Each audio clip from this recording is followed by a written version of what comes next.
சென்னை ராயபுரம் தொகுதிக்குட்பட்ட பழைய ஆடு தொட்டி பகுதியில் ஏற்பட்ட தீ விபத்தில் பாதிக்கப்பட்ட குடும்பத்தினரை சந்தித்து ஆறுதல் கூறிய சட்டமன்ற உறுப்பினர் விஜய் தாமு இழப்பீடு வழங்க நடவடிக்கை எடுக்கப்படும் என உறுதியளித்தார்.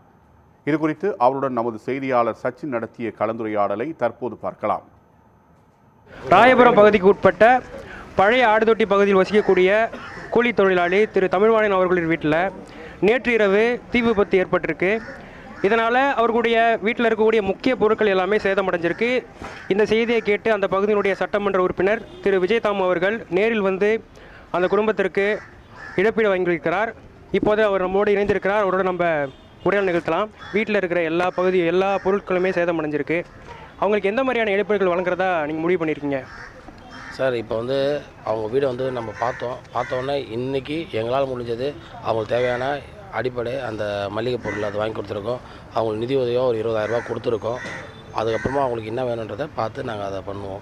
அது மேலே சார், அப்புறம் அந்த குடும்பத்தினர் என்ன சொல்கிறாங்க அப்படின்னா 40 வருஷத்துக்கு மேலே வாடகை வீட்டில் தான் வசிக்கிறாங்களாம். அவங்களுக்கு சொந்த வீடுன்ற கோரிக்கையும் கேட்டிருக்காங்க. ஏன்னா இந்த வீட்டில் 5 பேருக்கு மேலே வசிச்சுட்டு இருக்காங்க. முடியாத அப்பா இருக்கார். அதுக்கு மேலே அவங்களுடைய மனைவி கர்ப்பமாக இருக்காங்க. இப்போ அவங்களுக்கு சொந்த வீடு வேணுன்ற கோரிக்கையை நீங்கள் எப்படி பார்க்குறீங்க? இது நிறைவேற்றப்படுமா?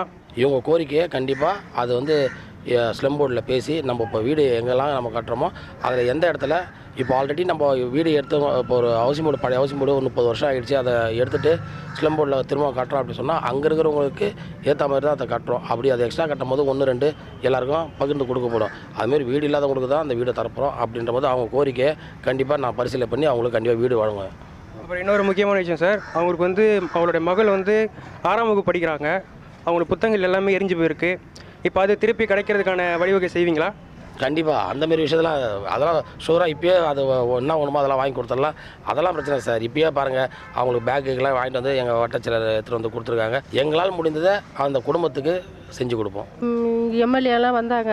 வந்துட்டு எல்லாம் எங்களுக்கு பாய், தலைக்காணி, பெட்ஷீட்டு, சாப்பிட்றதுக்கு அரிசி, தண்ணி, காசெல்லாம் கொடுத்துட்டு போயிருக்காங்க.